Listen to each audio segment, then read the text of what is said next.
Nesse vídeo eu vou dizer para você qual é o maior sinal da vinda de Cristo e do fim dos tempos. Vou dizer para você qual é o maior, o legítimo, talvez o único e verdadeiro sinal de que Jesus está vindo e de que o fim dos tempos chegou. A Bíblia diz isso. Está aqui, está no texto. É só a gente ler com bastante atenção. Eu sei que muita gente por aí fala de várias coisas, como por exemplo, a construção do templo em Jerusalém, que já está sendo... Já existe uma programação para ser reconstruído esse templo. Mas, gente, presta atenção comigo aqui. Pensa comigo um pouquinho. Os judeus, eles sempre tiveram um apreço muito grande pelo templo. É o templo de Deus. É o templo do Deus que eles acreditam, que é o nosso Deus também. Mas eles, diferente de nós, acreditam que precisam estar indo ao templo ainda e fazendo seus sacrifícios, coisa que não está acontecendo há centenas de anos já. Bom, imagine então como essas ideias, esses planos para a reconstrução do templo sempre existiram, né?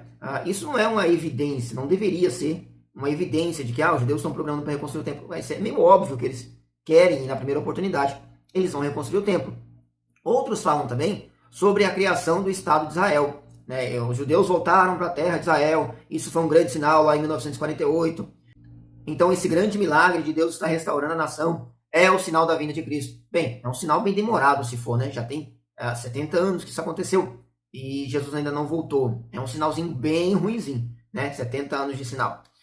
Isso não faz sentido, gente, porque o judeu, na verdade, os judeus, eles nunca se denominaram como nação física. Por exemplo, eu sou brasileiro porque nasci no Brasil. Se eu tivesse nascido nos Estados Unidos, eu seria americano. Mas um judeu pode nascer em qualquer parte do mundo que ele é judeu, porque eles têm por origem o seu sangue e não o lugar que eles nasceram, certo? Então, a criação do Estado para dizer que a nação está sendo restaurada é meio sem sentido neste caso.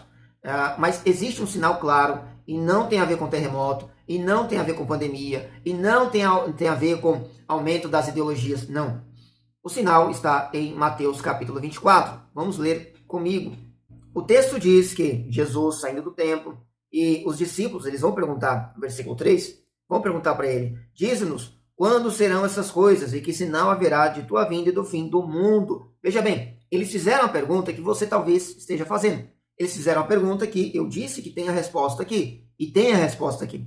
Então, essa é a pergunta. Qual vai ser o sinal da sua vinda, a vinda de Cristo, e o fim dos tempos? Bom, vamos lá então. Jesus começa falando para eles, acautelai-vos, vão devagar, tomem cuidado, tenham cautela, não sejam enganados, porque muitos virão em meu nome, dizendo eu sou o Cristo, enganarão a muitos. Então, olha só, o surgimento de pessoas dizendo que eram o Cristo já tinha naquele tempo com força, já era muito comum, né? E Jesus, ele avisa isso, né? Depois o Paulo, o João, o Pedro, eles vão falar desses falsos cristos. Jesus já está falando aqui, vão vir falsos cristos, pessoas dizendo que são Cristo.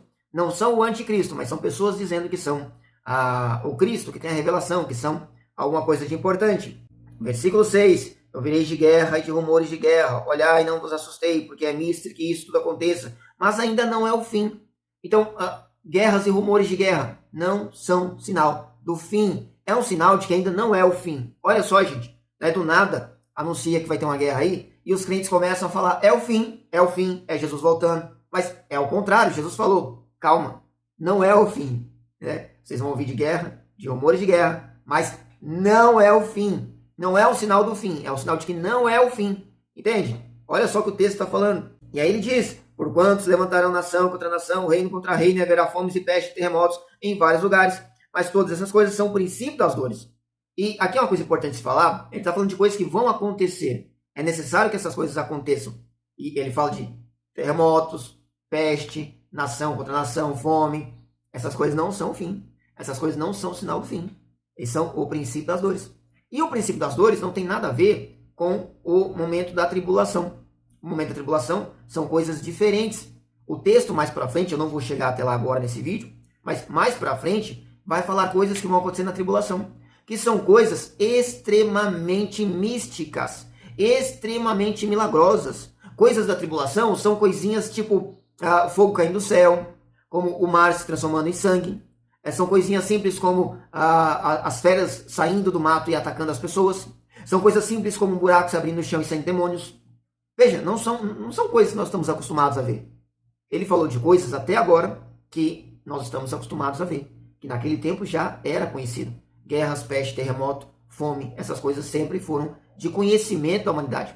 Ah, mas tem aumentado muito nos últimos dias. É evidente que tem aumentado e vai aumentar cada vez mais. Por quê? Porque o número de pessoas no mundo continua aumentando. Quanto mais pessoas, também mais maldade, porque as pessoas é que são más, certo? Muito mais chance tem de se aparecerem tiranos, terroristas, assassinos, mais gente, mais tudo isso. Então é evidente que tudo isso vai aumentar, mas não é porque o tempo está encurtando, como algumas pessoas dizem por aí, não tem nada a ver com isso. A iniquidade tem se multiplicado porque as pessoas têm se multiplicado. É simples assim. E aí ele fala no versículo 9, então vos hão de entregar para seres atormentados e matar-vos-ão, e sereis odiados todas as nações por causa do meu nome. Nesse tempo muitos serão escarnecidos e trair-se-ão uns aos outros, e uns aos outros se aborrecerão. E aí muita gente começa a falar que esse é o momento de agora. E engraçado que as pessoas que geralmente falam isso são pessoas que estão no Brasil, pessoas que estão nos Estados Unidos, pessoas que estão em lugares que têm muito mais liberdade, né? Mas isso já é algo que acontece há muitos anos, sempre aconteceu em países com maior perseguição, com uma intolerância muito maior. E essas pessoas não trazem para si, não atribuem isso à vinda de Cristo. Na verdade, é uma normalidade onde eles estão. Infelizmente, uma cultura ou outra cultura vai tratar melhor ou pior os cristãos. Em determinado momento o Japão perseguiu muito, em determinado momento foi Roma, em determinado momento foi a França, em determinado momento foi a Rússia, em determinado momento foi a China, e por aí vai. Mas nenhuma dessas coisas foram um sinal, um prelúdio da vinda de Cristo. Foram momentos que aconteceram e passaram, certo? Não estou dizendo que vai passar em lugares que tem hoje, mas estou falando que isso não pode servir como um sinal, sendo que é uma coisa que acontece desde sempre, desde o surgimento da igreja. Concorda comigo ou não?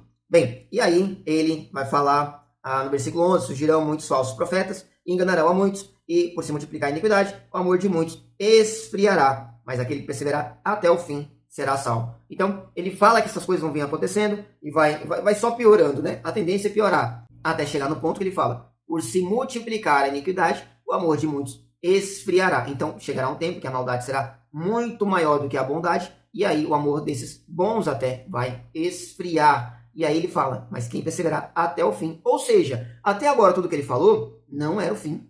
São coisas que aconteceriam antes do fim.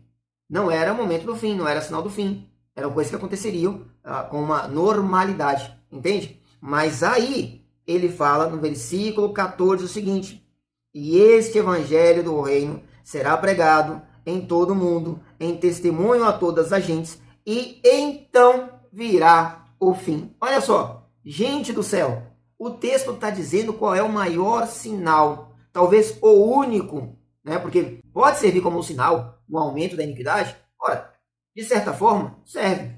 A gente consegue ver que as coisas vão piorando, piorando, piorando, e cada dia está mais perto do fim. Não quer dizer que eu estar num ambiente onde a iniquidade seja muito grande, não quer dizer que o fim é agora. Só quer dizer que está chegando o tempo do fim, cada vez mais perto. Mas pode ser amanhã, daqui a 1 ano ou daqui a 10 anos. Agora, o sinal verdadeiro, aquele que nós podemos procurar informação para saber como está o andamento e ter uma ideia melhor de que o tempo está próximo, é de que o evangelho do reino será pregado a todas as gentes. Não é a cada pessoa, mas a todas as gentes, ou seja, todos os lugares onde há os gentios. E então virá o fim. Você pode ter uma ideia melhor se Jesus está às portas ou não, parando de olhar noticiário, parando de olhar se está acontecendo tragédias no mundo, parando de olhar se tem reunião de grandes governos e começando a olhar para as missões, para os trabalhos de missão. Quando você prestar atenção nos trabalhos de missão, de evangelismo, se o evangelho do reino está chegando em todos os lugares, aí você vai ter uma ideia certa, verdadeira, de que o dia está próximo, tá certo? Esse é o grande sinal. Espero que você tenha entendido isso. Espero que você, a partir de agora, passe a prestar mais atenção nisso. E espero que todos nós estejamos prontos quando chegar esse dia. Deus abençoe sua vida. Até um próximo vídeo.